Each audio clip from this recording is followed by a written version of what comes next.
was at a pastor's conference about a couple years ago, and there was a gentleman there who from CUFI, Christians United for Israel, and he impressed me so much. I mean, I had been praying about how we can be a part of that. I just didn't know I didn't have any connections. I didn't know where to begin. God had been putting it on my heart for quite a while.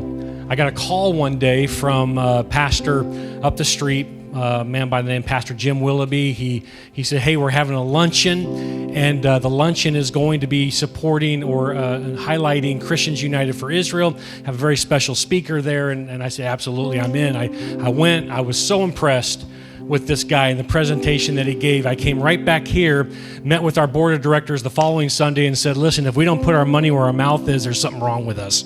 And so your giving has been supporting this organization, and he's going to explain it a whole lot better than I can for the last few years. I'm so excited. This guy, let me tell you something about him, okay? When it comes to moving life forward, the kingdom of God, this guy is a beast. And how many know you can't teach beast?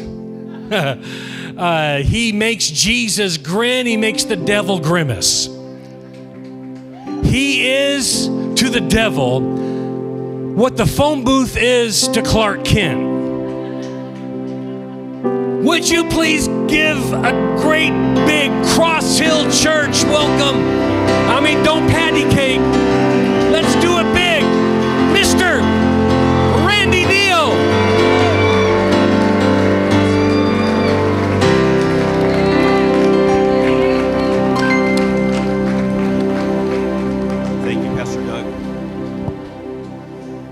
That was quite an introduction. I'm curious to hear what I have to say now. No, thank you very much. And that last worship song, what he has done, undid me. So I am undone. I was here earlier while the worship team was tuning up and practicing. And I pulled the pastor aside in all seriousness, and I'm going way off script right now. This whole thing may be entirely opposite from the slides that I even sent the pastor for us to show, because I can see that my heart's being drugged a different way. But I just want to say that I hope that you appreciate the gifts and talents that the Lord has instilled in this worship team, and for you to hoard them to yourself is really pretty selfish, So I don't know if you've got a sound system. I don't think that'd be too easy to take out and bring it to a park, but you need a sound system that you can bring to a park, because that's salt night that needs to be beyond the doors of this church out there and outside for people to be drawn. The talent is one thing, but the heart of worship, I've never seen worship as pure as little Sarah right up here. Oh my word. It was just, I was slayed. I felt, I don't lift my hands for show. None of us do. But to see it so pure and genuine in such a small soul like that is just so inspiring. So you guys are doing something right here. And if you're watching online, you need to get out of your jammies and off the couch and come here and join them in person. Give them a test drive in person. So there's so many things. There's just so many pieces that are touch points to the message that I hope to bring today. You can go ahead and throw that first slide up so that the folks that are up there can see. And I'll get to that in just a second. But just like we had the gentleman that come up and the pastor and the team prayed for them, that any residue that might be lingering of that cancer would be cast out, that your body would be regenerated, Lord, that the Holy Spirit would pour through and that would be restored, and that you'd be healed in such a way that only the Lord can get credit for it, that the Lord would use your physicians as instruments in his own hand, to the point that they themselves are confounded by the amazing, miraculous healing that they witness. And I want to say that there are other people in this audience. There are 3 people in my life right now that don't know what the biopsy report's going to say. They don't know what their tests are going to be. They don't know what their regimen of treatment is going to be. And I just want to encourage you that if you would just endeavor to reread your Bible, what it says about Israel, from the very first page to the very last page, from Genesis to Revelation, without a commentary. How many of you have ever heard of replacement theology? Yeah. Where they believe that there are folks that are meeting right now, today, that are probably, many, I guarantee you, in this very zip code, that believe that the modern state of Israel is nothing more than a secular state that was founded by a bunch of men because the world felt guilty about the Holocaust, and it has nothing to do with what was scripturally, predictively, prophetically foretold. And to them I say, you better be really careful with that. Right. Because you're suggesting that either the Lord is a liar or he's not capable of doing what he said he's going to do. You have to go to seminary to learn that theology. Because if you just reread your Bible without the commentary, you won't emerge out the other end as a replacement theologian. You will emerge out the other end realizing that your faith rests in a God that's in the business of keeping his promises. And he doesn't just keep his promises, he makes promises that require miracles to be kept. So that when he does so, he'll have our undivided attention. I can tell you, Pastor Doug is about this far from having to get a restraining order against me because I have been tugging on his sleeve and asking him to go to Israel with me and a number of other pastors. And one day, Lord willing, that'll happen, but he's got a lot of other irons in the fire and commitments. And that says a lot about him. It says a lot about him because a lot of pastors would shove aside those other priorities and commitments for an opportunity like that. But Lord willing, one day, he will go, and I hope that it's soon, but it's not going to be next year. It looks like, but we do have just a message. I can't express. My vocabulary falls short of being able to convey the appreciation that we have for churches like this, for you. I called Gary because we had been receiving generous gifts from this church, and we did a cross-check, and usually those churches are churches of pastors that had gone to Israel with us, and they had this revelation or this epiphany while they were in Israel that changed their heart and gave them a conviction.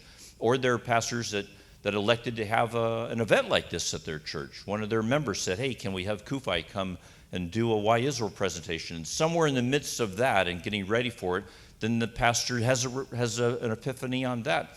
But no, this all of a sudden it's like, where did this church come from? And it turns out that Pastor Doug had attended that lunch, and it resonated with him. And so the resonation that I'm sensing that's coming from you isn't because you've got a great speaker today. It's because I'm simply affirming and echoing what I know you've already been taught from this pulpit about what the Bible says about Israel. So, a lot of folks, they look at Israel, especially the folks that I talked about that might be from some of those other churches, and there's a false narrative out there. If you tune into any of the major news channels, you will hear a pretty ominous narrative about Israel, how she deals with a heavy hand, that she's a land-stealing, territory-expanding occupier. And so with all that and the complexity of the conflict in the Middle East is so intimidating, a lot of people just don't know where to begin. There's another narrative that it's a cycle of violence, which offers a moral equivalency to both sides, which is absolutely absurd. But the reality is that there is a huge swath within the Christian community that are staunchly pro-Israel, and they will dig in their heels and they will be proud to say, I'm on this side of the line, but they can't quite reconcile how they can love them without hating those. And God loves all of his kids. Being pro-Israel is not synonymous with being anti-Arab. The worst enemies the Palestinian people have ever had are their own leaders that keep them under their boot to make them a festering wound in the eyes of the international community for the sole purpose. Imagine this. They try to oppress their people to demonize Israel. So I'm giving this book to Pastor Doug. This is our 20-chapter small group study. It also doubles as a high school curriculum. If you go through all 20 chapters, it encapsulates everything in chapter 20. Every chapter has 3 learning objectives. And this whole book ends, the punchline of this book is that if you want to be a Christian Zionist, you have to be a peacemaker. And that's where this all stems from. And so it's very important for us to appreciate that right in the get-go. We love anyone that wants to stand with Israel and has a heart and burden for it. But there's a lot of folks that just really have an angst against the Arabs. And again, the Lord loves all of his sons. The second disclaimer is that I need to put up front, because a lot of folks will look at us. This is a church service, and church services have what church services have, but we do a lot of special events that are workshops and Middle East briefings that can kind of get way deep into some edgy geopolitical things, and they don't have an altar call. They're not a church service, and because we don't do that, some folks think that we must be compromising our faith or something. Let me make something crystal clear, just so that no one's distracted by anything. We are not an interfaith organization. CUFI is not an ecumenical organization. I have Jewish friends, presidents of Jewish federations in major cities, heads of rabbinical associations, leaders in the military over in Israel that count me as a friend, and I count them as a friend, and they know, and they're okay with it, that I don't make a secret about it and I don't make an apology for it. I believe Jesus Christ is the Messiah. I don't check it at the door. I don't water it down. I don't have a different answer to a question because of who I think is in the room. It's the same answer to the same question regardless of who's in the room. The caveat that separates this organization from scores, if not hundreds, of pro-Israel, noble, honorable, fantastic, God bless them, Christian organizations that endeavor to do what they can do within their circle of influence to support the Jewish people and the Jewish state. What separates us as the distinguishing factor is that we don't demand that our Jewish friends agree with us theologically before we're going to commit to stand with them unwaveringly. And that goes, you can double that down when their enemies are on the march, and unless you live in a cave, you will know that their enemies are on the march. So let's embark. I was given about 40 minutes, and I think I'm about halfway done already. So let's go. Edwin, we go on to the next slide and the next slide. So we take a look at Genesis 12:3. It would not just stay right where you are in the image. Genesis 12:3 will follow this image, but what you're looking at right now is what I believe is an image that really manifests Genesis 12:3 and Genesis, and then you take a look at Genesis 21, and write these down because we're not going to be looking at all these different texts. Also write down Genesis 26 and reread Genesis 26 when you get back, because it's going to be a bookend for where we're going to land at the end of this presentation. And that is like the third line in Genesis 12:3 that we'll see in a second. If 10 people quote Genesis 12:3, I'll bless those that bless thee, I'll curse thee that curse thee, 9 of them in there.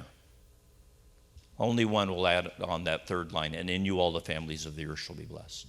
I made a statement like that at a conference, and the fellow that got up behind me quoted Genesis 12:3, and he left off the last line. Just right after I teed him up like that, he left off the last line, and I think that's a very important line. But what you're looking at right there is Beersheba, which is the well that Abraham dug. It's also the well that Isaac redug. That limestone liner that you see around there, see the grooves that are vertical? That's from the limestone in Israel is almost as hard as steel. It makes limestone in Texas look like a sugar cookie. Those are centuries of ropes going up and down into that well. That's what those grooves are for. That's a recent remodel on that's not the original lip on that well. That lip right there is only 3,200 years old. And the reason I'm showing you that well is because that well was dug about 4,000 years ago. And I think that the pastor said that there's some college students in here. It's not very difficult for a college student to sit at the feet of a professor that would have them believe, that would suggest that anti-Israel narrative that I alluded to earlier, that Israel is just a secular state. They're really a colonial state, actually, that was founded by Eastern Europeans that fled, that there's no Jewish historical connection to the city of Jerusalem, that the Palestinian Arabs are actually the true indigenous people of the area, and that these folks just came over in the 40s and 50s and colonized the land by stealing it from the Palestinians. And that's a whole nother presentation all by itself. But the reality is that's a very inconvenient narrative when you have pieces of evidence like a 4,000-year-old well that's depicted in the first book of the Bible, 4,000 years ago. But that line, and in you all the families of the earth shall be blessed. How is it possible that a nation, geographically, she's not even the size of New Jersey? Population-wise, if you include all of the Jews on the entire planet, they don't even make up 0.25% of the world population, but they are at the front of the parade when it comes to do with Nobel Prizes, with agriculture, energy, environment, medicine, communication. I don't know how many of you know that Pastor Doug, for a hobby, he works in the dairy industry. When we take a look, when we hear about Israel and it's described as the land of milk and honey. I'm going to take a bird walk here. I'm going to try to do this in 90 seconds. Whether it's drip irrigation technology, whether it's if you go down the road to Carlsbad outside of San Diego, you can see the Poseidon Desalinization plant, Israeli designed, California contractor built, Israeli managed and maintained. The peak of the worst drought this state has ever had in its recorded history, they fired up that desalinization plant and 55 million gallons of water every day during the peak of our drought. The technology, I could tell you, about the cell phone technology. The jury's still out whether that's really a blessing or not, but all of the technology that we've grown to rely on, most of that comes out of Israel. But I'm just going to try to wow you for just a second, because when I held this device up, I said to Pastor Doug, "Do you know what this is?" And he said, "No." So this is just something I'm injecting because I have a lot of fun with this. This is a Fitbit for cows that was invented in Israel. Every cow gets one, and it's got its own code number on it, and she wears it on one of her hind feet, and it counts her steps, and it identifies her when she comes into the milking machine, into the milking circle. It registers who she is. It registers when the milking device is connected. It monitors how much fat is contained, how much protein is contained. It is able to detect if she's getting the right nutrition or not. It's able to take a register on the counts that she has of her steps, and if it's way below what should be average, then there might be something wrong. So when she goes to the milking area, the only gate that's open for her is to the infirmary. If the steps are way over what's average, she's probably in heat looking for a husband, and the only gate that's going to be open for her is to the breeding pen. That's a little piece of technology that's from Israel. I thought you'd be interested to learn that. Just absolutely revolutionary. And the drip irrigation technology right now that we'll look at in a little while can go on and on and on. Let's go to that next slide.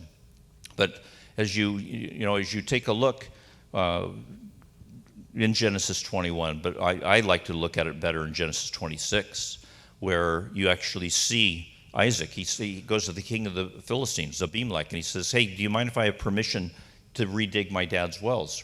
Bear in mind, Israel's a desert. You might see pictures of her when she's lush and green, and that's probably right after a rain. You can take a look at any desert after a rain, and it looks pretty. But Israel is pretty much a desert. So in Genesis 26 and Genesis 21, you're in a desert, and there's a famine in the land. There's a famine on top of the fact that you're in the desert. So water is kind of important.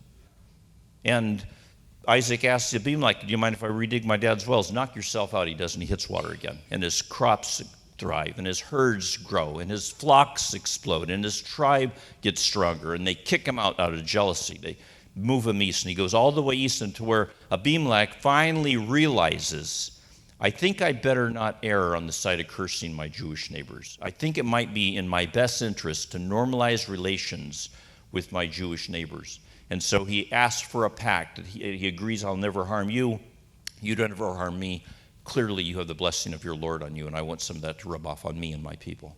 Put a pin in that because we're going to see that that holds true with water 4,000 years later to today. Next slide. Genesis 15:6. This opens up to Genesis. The whole book of Genesis 15 is critically important because a lot of people, when they take a look at a covenant, they treat the God of Abraham, Isaac, and Jacob, and they talk about his covenants, especially those folks that subscribe to replacement or supersession theology.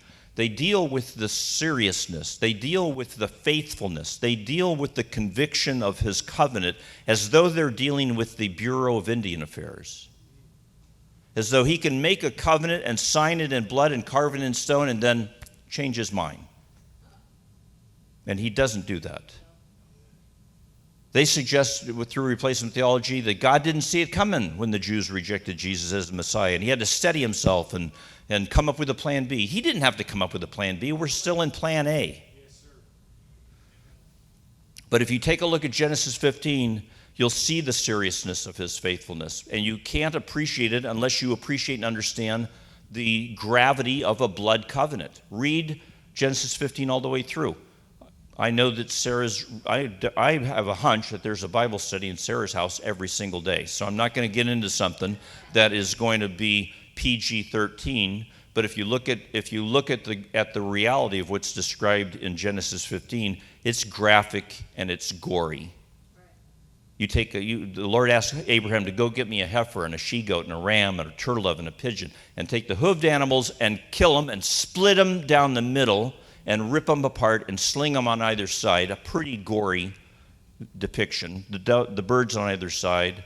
And in that day, if Pastor Doug and I were going to enter into an agreement that had the seriousness of watching each other's kids, where we would put our life on the line, if you will, for their sake, because one of us is going to be away. Walking through that, we would, arm in arm, would walk through that alley of gore. And it says to all the witnesses watching, whichever one of us breaks this agreement ends up like that. Make a note in Genesis 15, God didn't ask Abraham to go through it with him. He went through it on his own. Next slide, please. Romans 11. It'll be tough for me to move on from this slide. But Romans 11, here you have the Apostle Paul warning the early church, don't get all haughty and arrogant about yourself. You're just a wild olive shoot that's been grafted in through the mercies of Jesus Christ to become co-heirs in the covenants of the God of Abraham, Isaac, and Jacob. Don't get all cocky thinking that you're the root system holding everything up. And that's a warning that the early church did not heed. You've got 1,700 plus years of some of the most un-Christ-like history possible for man to conduct himself with to the Jewish community. The Inquisitions, the Crusades, the pogroms, the Holocaust, and just indifference when anti-Semitism is right in front of our face. Those pastor meetings, like the one that Pastor Doug talked to, sometimes I don't think I did it at that one, but I often, just for kicks, I will take a straw poll. How many of you pastors, when you were studying to get that sheepskin on your office wall that declares that you've got a bachelor's in this or a doctorate in that, were required to read or write one paragraph about the Holocaust or the pogroms or the Crusades or the Inquisitions? I can count them all. After 16 years, I can count them all on one hand. And they studied in Jerusalem.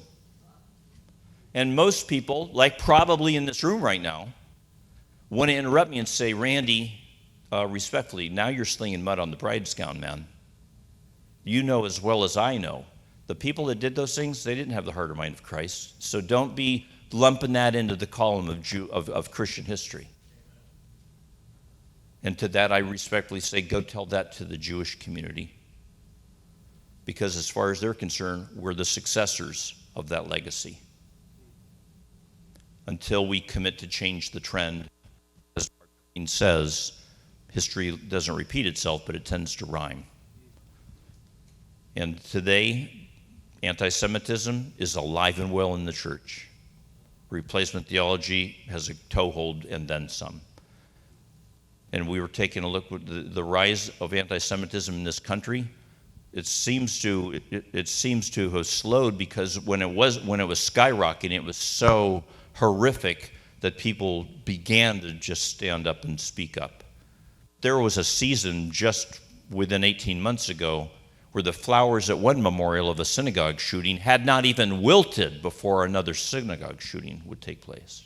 One of them, not very well, we had a totally different type of attack not very long ago, not very far from here.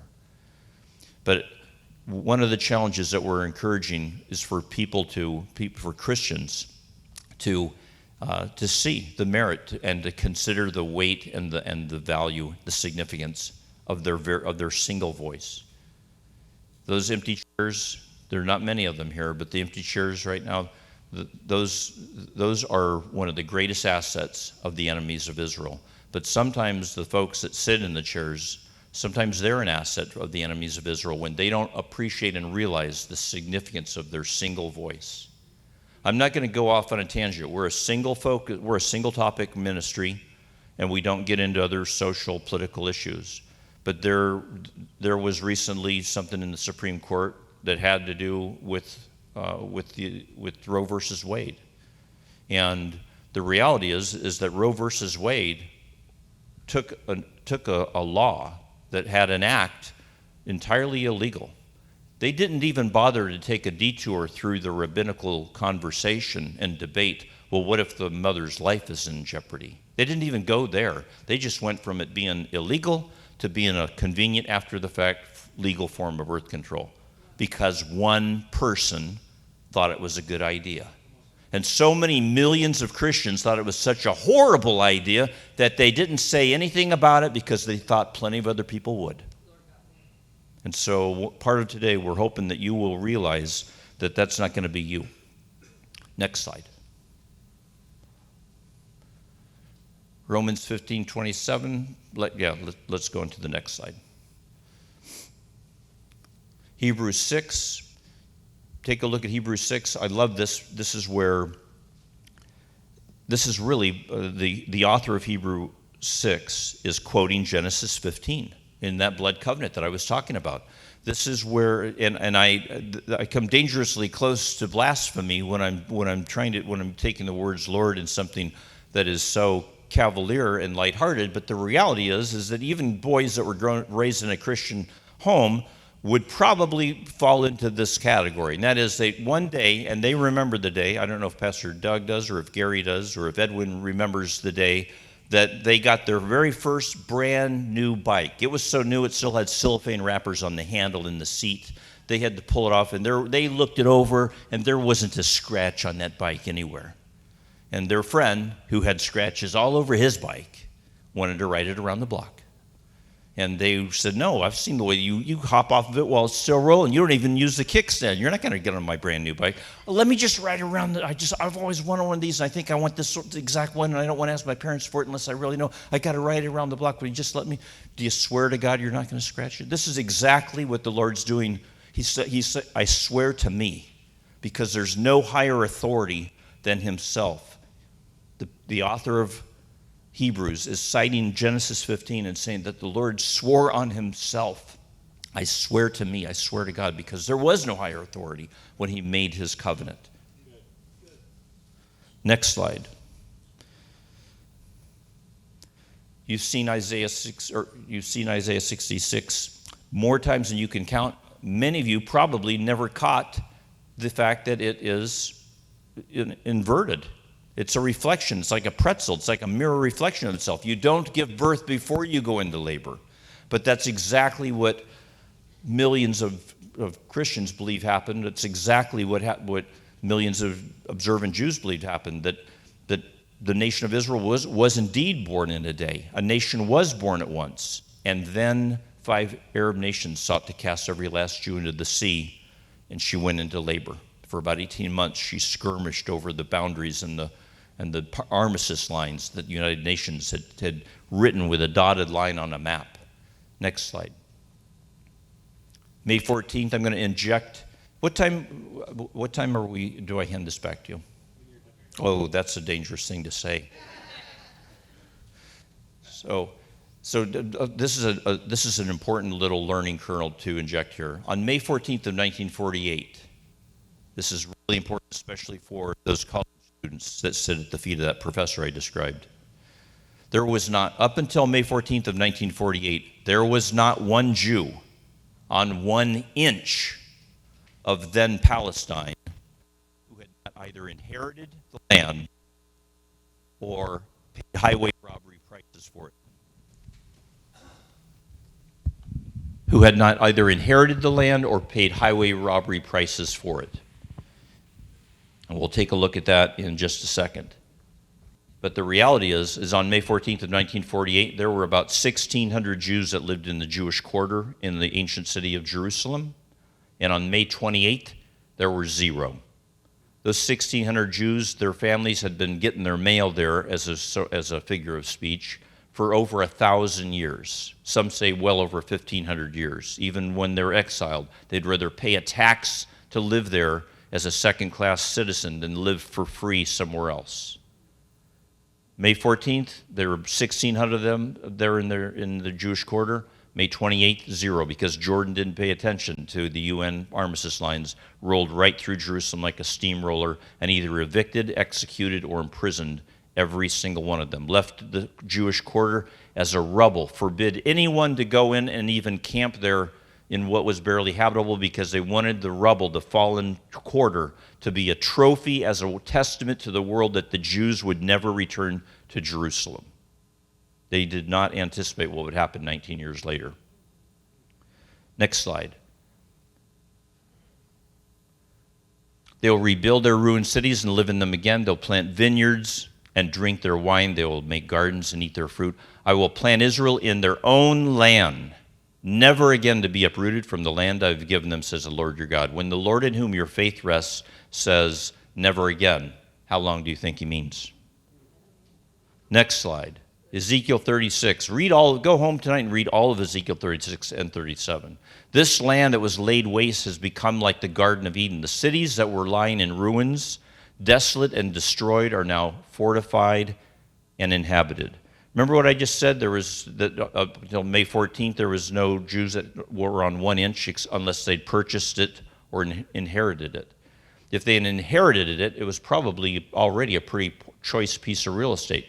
But if they purchased it, the only land that an Arab could sell to a Jew without being hurled off of a tall building the next day was worthless land that would make an absolute fool out of the person that would buy it. Next slide, which in this case, the Estralan Valley, was a malaria-infested swampland because of centuries of neglect.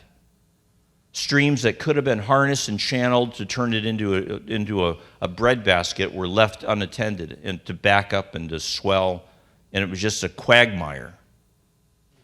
But if you give a quagmire, if you give a malaria-infested swamp to Jewish immigrants that are willing to pay highway robbery, pay through the nose, criminally high prices for it, this is what they do with it. The next slide. This is the Estralan Valley today. It's a breadbasket. It goes from looking, like a death trap to really just looking the way that this valley should look during the peak of its agriculture heyday.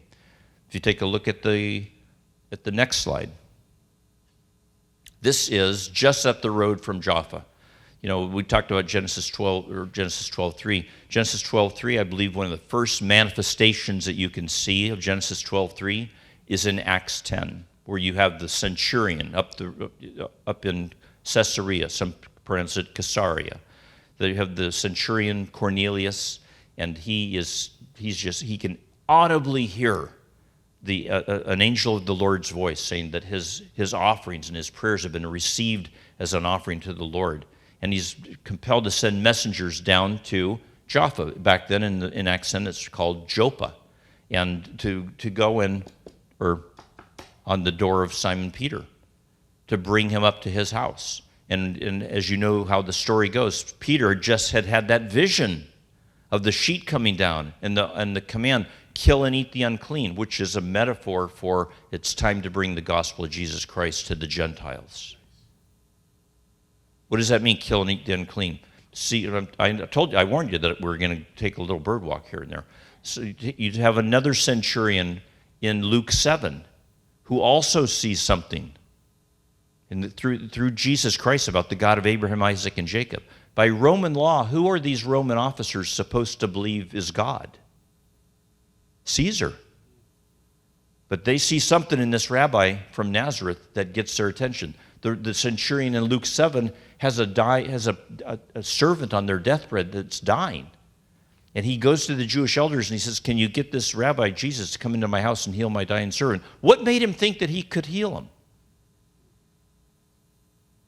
And what your Bible says shouldn't say what it says, because the Jewish elders should have stopped the centurion or his messenger mid-sentence. No, the rabbi can't come into your house.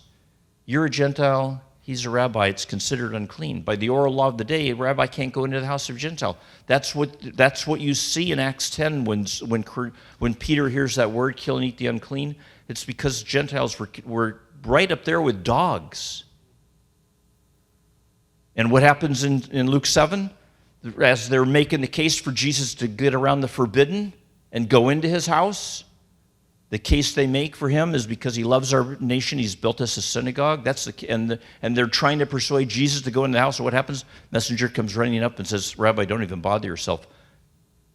I know that if you just say the word, the servant will be healed. You don't even need to go into the house. And it slays Jesus. He's talking to the religious elders, but he points to the dog. And he says, I haven't seen faith like that in all of Israel. Go home and it'll be as you say. And he did, and it was. Well, that town of Jaffa that Peter was beckoned from is just a stone's throw south of what you're looking at right there. Jewish immigrants and Jewish Jewish businessmen that decided to make the would-be state of Israel their home. This is the turn of the century. This is about 100 years ago, this image that you're looking at. And they went to the Arab elders of the town of Jaffa, and they said, would you sell us those sand dunes over there? Who wants to buy sand dunes? You can't build on sand. Oh yeah, we'll sell you the sand dunes. Heck yeah. And they sold them the sand dunes. And they took their sand dunes that they were so proud of, and they dug, and they dug, and they dug, and they dug, and they dug until they hit bedrock. And this is Tel Aviv today. It is the Silicon Valley of the planet. All that technology that we talked about in Genesis 12:3 probably comes right out of there. Psalm 83, next slide. If you read that, I could tell you, if you didn't have the passage at the bottom, if I told you that this was a quote from the former president of Iran, Mahmoud Ahmadinejad, it sounds something exactly like what he would say. Come, they say, let us destroy them as a nation, so Israel's name is remembered no more. Sounds remarkably similar to Israel should be wiped off the map. Israel should be remembered no more. Israel's a cancer that needs to be surgically removed. Things like that. A lot of folks want to have a heart of compassion. I've met with people that said, when are you going to have people that actually support Hamas in their dialogue for peace with Israel? And I said, why? I'll talk to you about this again when you were able to denounce Hamas. Well, Hamas does great things. Like what? They fix potholes, and they give tetanus shots, and they give school lunches for kids. They also blow up things. They also shoot rockets from synagogues and schools. When will you denounce Hamas? I can't do that. Look at the charter mission. Just go to Hamas's website. It's even available in English. The very first line in their mission charter: Israel will exist until Islam obliterates it. What do you think they mean by that? These things, this psalm was written centuries and centuries and centuries ago, and it's still alive and well today. Next slide, please. Now we're taking a look at what's happened since 1967. Remember what I told you about what happened in 1948? 1,600 Jews in the Jewish quarter? Let's fast forward to the 67 war. 19 years later, Israel again is about to be thrown into the sea by her Arab neighbors, and she decides not to let it happen. She takes a preemptive action. She's able to keep Egypt from getting their airplanes off the ground before they even take off. She gets the upper hand, and in less than a week, Not only does she survive, she's quadrupled her territory. She's got the Sinai, rich with oil wells. She's got the Golan. She's got her most precious biblical heartland, Judea and Samaria, a.k.a. the West Bank, and she's got Gaza. And anybody that doesn't think Gaza should have world-class destinations for vacations on the Mediterranean is crazy. They handed Gaza back on a silver platter in 2005, thinking that that's what they would do with it, and instead it's turned into a missile launching station. But the bottom line is one of the things that gets lost in the narrative is that as soon as Israel had that victory, when she won against aggressor nations and tried to give all the spoils of war that she had just gathered, when she quadrupled her territory, she tried to give it back. Take back the Sinai, take back the Golan Heights, take back Judea and Samaria, take back the Gaza. One little caveat, we're not going to give up Jerusalem. We're going to reunite. She is our holy, eternal capital, and we're never going to divide her again. And so she seals it off, and she takes a census. And this is something those professors in colleges fail to mention to our students. She takes a census, and Moshe Dayan gets a memo. It appears that we just inherited 70,000 Arabs in the reunified city of Jerusalem. What do we do with them? Did they evict them? Did they imprison them? Did they execute them? They begged them to become full-fledged citizens, to have every right that every Jewish Israeli would have. And that's a moral clarity spectrum that most people miss when they're having this narrative. This is a very deceiving slide because it looks like all the wars that Israel's had since 67. And the reality is it's been one continuous war. It just ebbs and flows in its intensity. Now, there's one thing that's really worth noting, and that's that last one at the bottom, May of 2021, last summer, when this war, rockets, the rockets that were coming in 2006, they were basically irrigation pipe filled with ammonium nitrate fertilizer as a propellant. Maybe if it was really sophisticated, it would have a hand grenade as its warhead with nuts and bolts and nails, epoxy to it, to make it do damage. Its guidance fins were probably a street sign that were haphazardly snipped and tack welded on. It had the accuracy of letting a balloon go in the room. But when it was launched, it would evoke terror in the hearts of anybody that was nearby, and that was what they were trying to accomplish. That's not the kind of rocket that they have today. If that rocket in 2005 landed outside this church, Pastor Doug, when he had the all clear, would go out and he would inspect the potholes in the outside of the plaster. Today, it would level this building with a GPS guidance system that could reach any corner in Israel. And those were the rockets that were coming in the summer of last year. And our president pounded his fist on the lectern and demanded that Hamas stop. And Congress pounded their fists on the lectern and demanded that Islamic Palestinian Jihad would stop, and both of them didn't bat an eye or slow down. It wasn't until the United Arab Emirates said, guys, you keep firing rockets into Israel, and your financial gravy train for your infrastructure comes to a screeching halt, because they had just entered into the Abraham Accords, where just like Abimelech with Abraham, they saw the common sense of normalizing relations. After decades of being Israel's enemy, they realize this is futile. This is to our own detriment. Look at the upside of just befriending this nation that is a fountain of blessings and technology. And that's just some of the things that we do. Here's a very brief overview video of CUFI, and then we're going to land this and let you folks have your day back. In 2021, Christians United for Israel, the largest Christian pro-Israel organization with over 10 million members, worked every day to make Israel more secure and her people safer. As a direct result of CUFI's efforts, thousands of Christians across America were equipped to stand with Israel and combat anti-Semitism through the hundreds of events CUFI held in churches, communities, and college campuses. Millions of Christians around the world were educated and empowered to support Israel through CUFI's 6 social media channels. Jewish students were protected by CUFI on campus, which passed the International Holocaust Remembrance Alliance's definition of anti-Semitism at Rutgers University and Tulsa University. Millennial Christians were educated by the Israel Collective, which released over 35 new films to inform and inspire this generation of leaders with the truth about Israel. Israel is safer as Idaho, West Virginia, and Utah passed legislation to combat the anti-Semitic movement, to boycott, divest from, and sanction the Jewish state.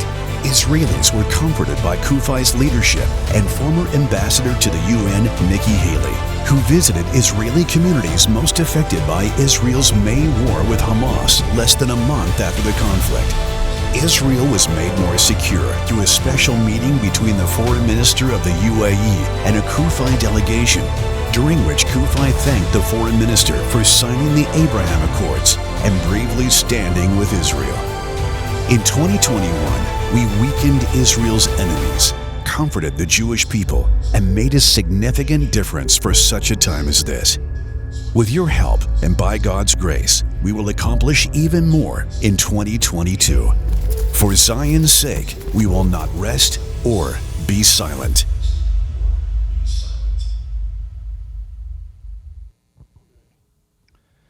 So I'm very proud of the fact. I know that we're not supposed to be proud, but I'm nearly proud. I'm very boastful when I take a look at the way the Lord has used my boss and our founder, Pastor John Hagee. He was a midwife in the delivery room to see the U.S. Embassy be moved from Tel Aviv to Jerusalem. Story behind the scenes, and those that really know what happened realize the degree that he was used to do that. And then also, the Abraham Accords, the first Christian leader to stand up and thank the UAE for taking the courageous step that they did, knowing that they were going to have the fallout of a lot of Arab nations turning their back on them, and just thanking them, which translated to them being invited for that gathering that you just saw on that slide right there. So let's go to the Abraham Accords slide before we get to that next video. Let's go to the Abraham Accords. It really is a 4,000 year later manifestation of the same exact logic and common sense that we saw in Genesis 26.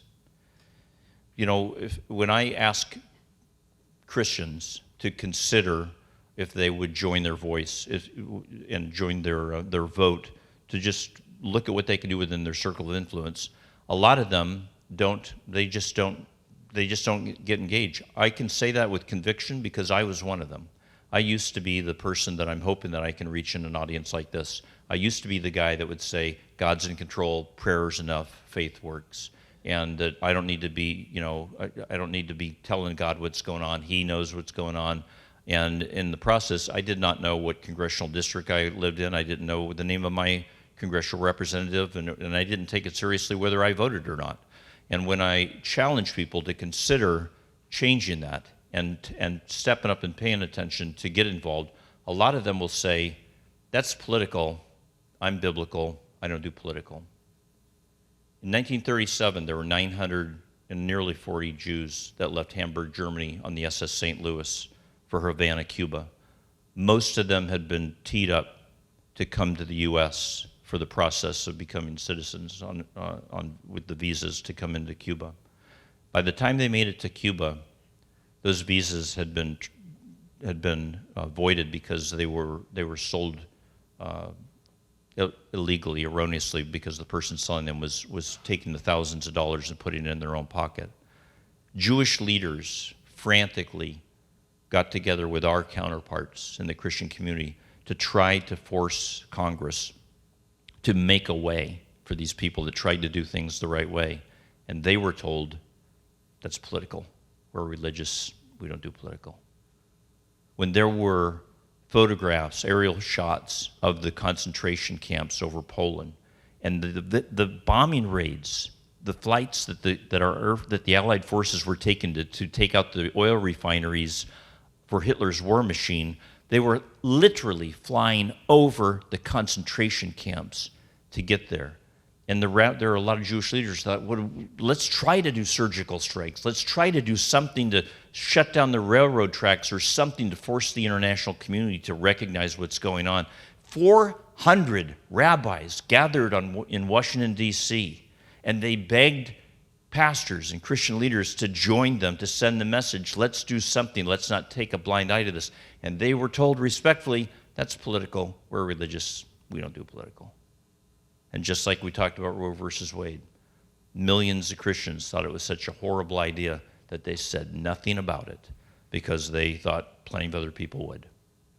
So I'm going to just share with you a short story about Taylor Force and what happens when people take 3 minutes to make a phone call or send an email and the difference that it can make, and then we really are going to release you.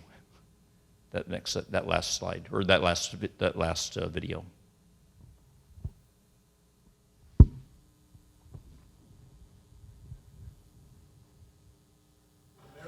American graduate student and U.S. military veteran Taylor Force. Taylor Force was a West Point graduate who served in Afghanistan and Iraq. He was a first-year MBA student at Vanderbilt University. Stabbed to death by a Palestinian terrorist outside Tel Aviv. Taylor Force was attacked during the terror spree that engulfed the ancient Mediterranean port city of Jaffa.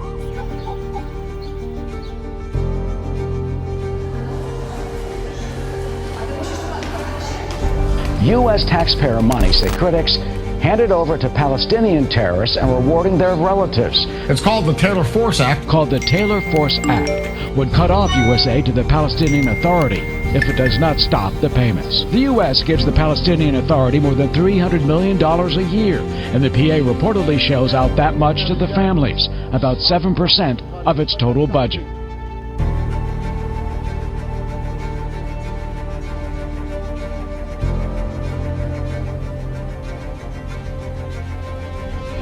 The U.S. House of Representatives has just passed the Taylor Force Act. Congress passed the Taylor Force Act, named for the U.S. Army vet murdered by a Palestinian terrorist in Jaffa.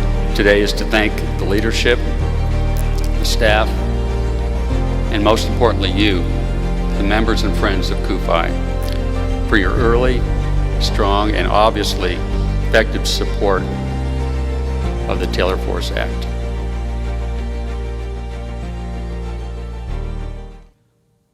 Precious friend of mine who's no longer with us was a Holocaust survivor, and he was released from Auschwitz on April 11th of 1945.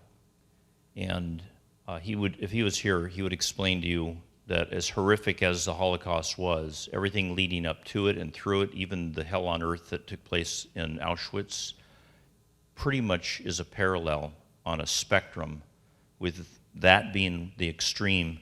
And you could take it all the way down to an elementary school in Norco, where there's some kid that has figured out how easy it is to shake down smaller kids for their lunch money. And some kid, sees how wrong it is, and he realizes that he's going to get the snot beat out of him if he says something, but he says something. He says, if you keep doing that, I'm going to tell the principal. And all the way up to Auschwitz, when you have somebody where in the middle of the night at 1 a.m. they hear a knock on the door and they're afraid to answer because they're afraid they'll put their family at risk if they take a family of Jews in to hide.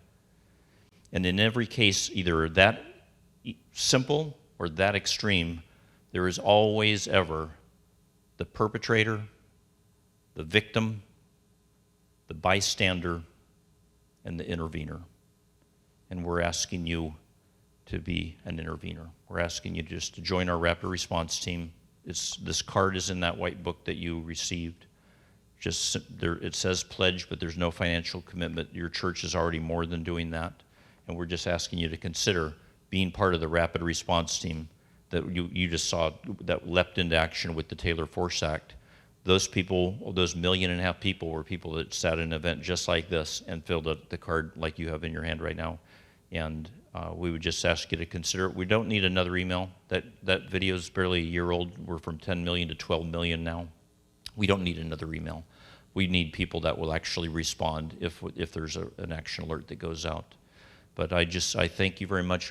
I pray that the Lord uses this church and this body, the worship team, just to be really to be a beacon on the hill that you are called to be. I pray that you will need to find a bigger building pretty soon, because what you have to offer, what you are doing to glorify and honor the Lord, shouldn't be kept under a bowl. And I really pray that that more and more people, if you're listening out online, come and join them live next Sunday. And I just pray that that more and more people will be able to get some exposure and some introduction. As this is there's a lot of folks out there that are looking for a church that loves Israel, and they haven't found it yet. And I would challenge and encourage you to give Cross Hill Church a test drive and see if you haven't found it right here. Thanks for letting me be a guest in your house today, Pastor Doug. I'm going to hand this back to you.